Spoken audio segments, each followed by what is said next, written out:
I had a co-worker. Let's call him Dan. That was his name. Dan was not what you call ambitious. The calendar on his desk stayed in April for most of the year. So it was a surprise when Dan announced that he'd been accepted to the Yale School of Medicine and would be resigning from his position. When he left, he asked me to look after his 4 cats. He lived with his boyfriend Dennis in a house on a hill overlooking the 5 freeway in Echo Park. Dennis had a high-level, high-stress producer's job in television, but he recently had a breakdown, quit his job, and left town. Dan assured me that he would be back, probably in a couple of weeks, but in the meantime, he needed someone to look after the cats. I agreed to do it for 2 weeks for $200.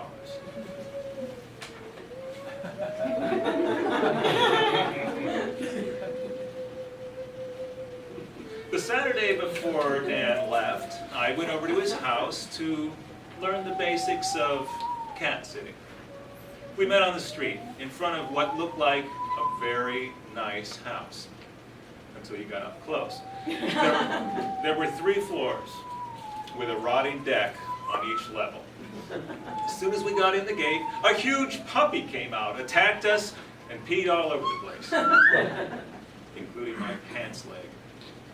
I followed Dan up a rickety set of outside stairs to his apartment.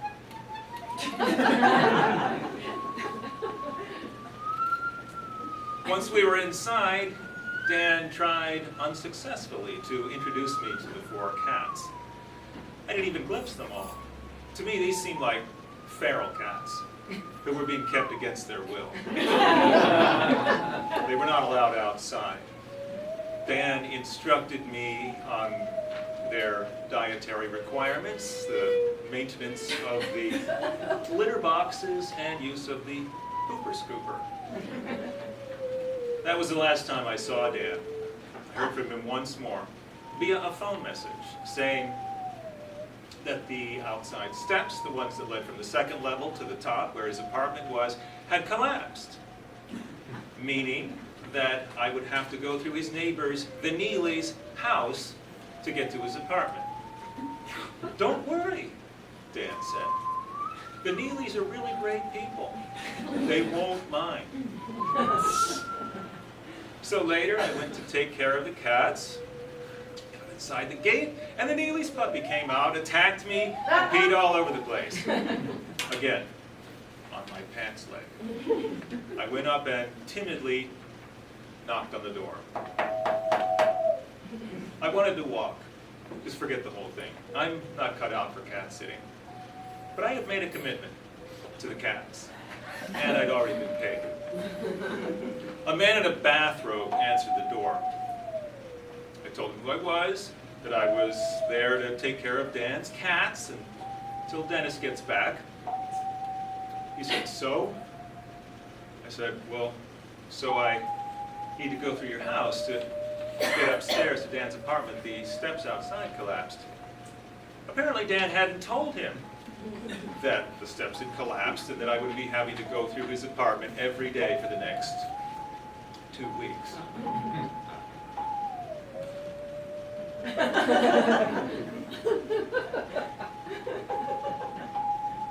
I said,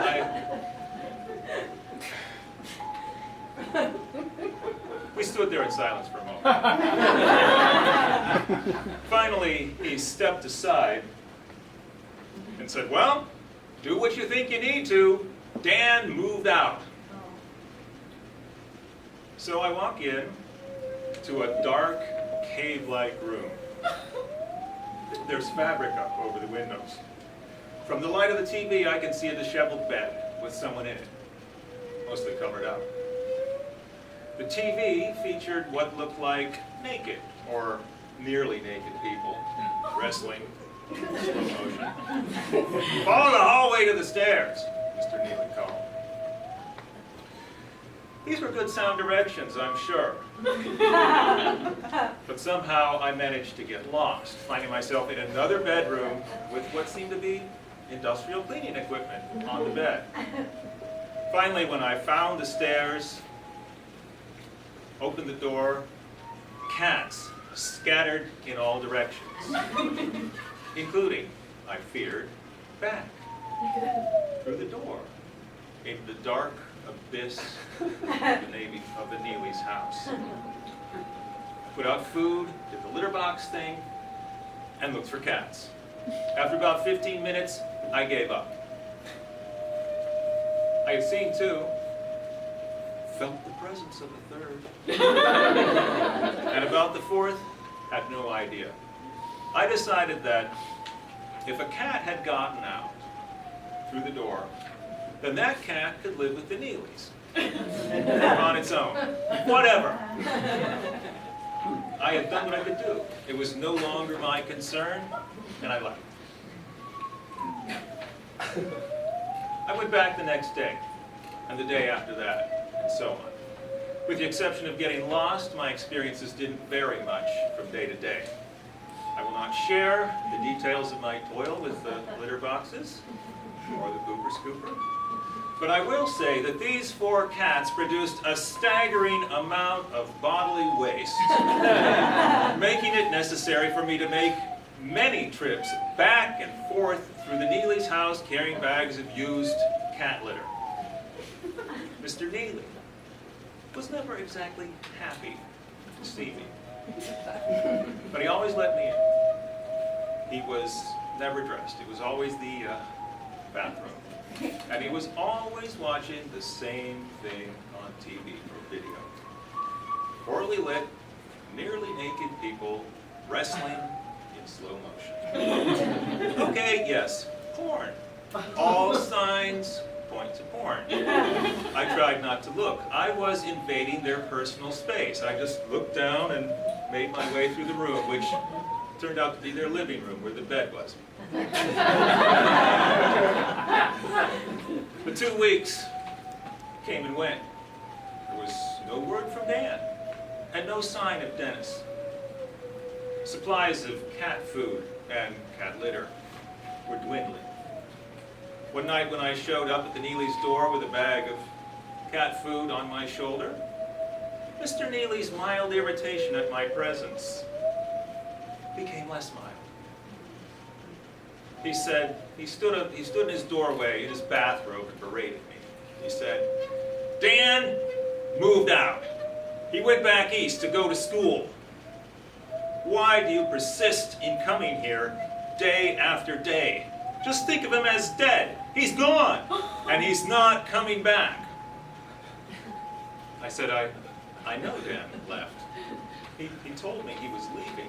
He asked me to take care of the cats until Dennis gets back.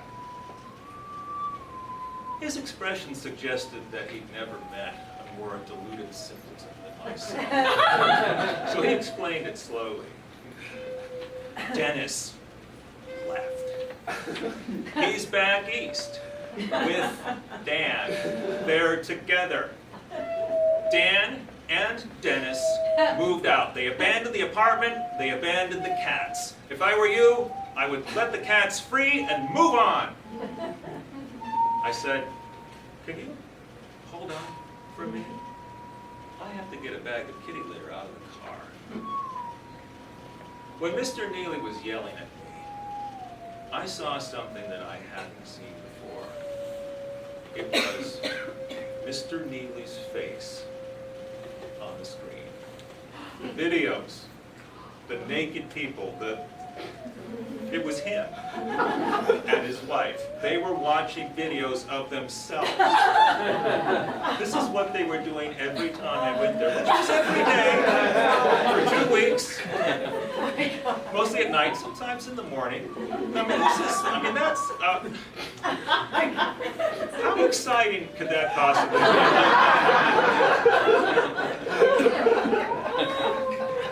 Mr. Neely had given me the perfect opportunity to leave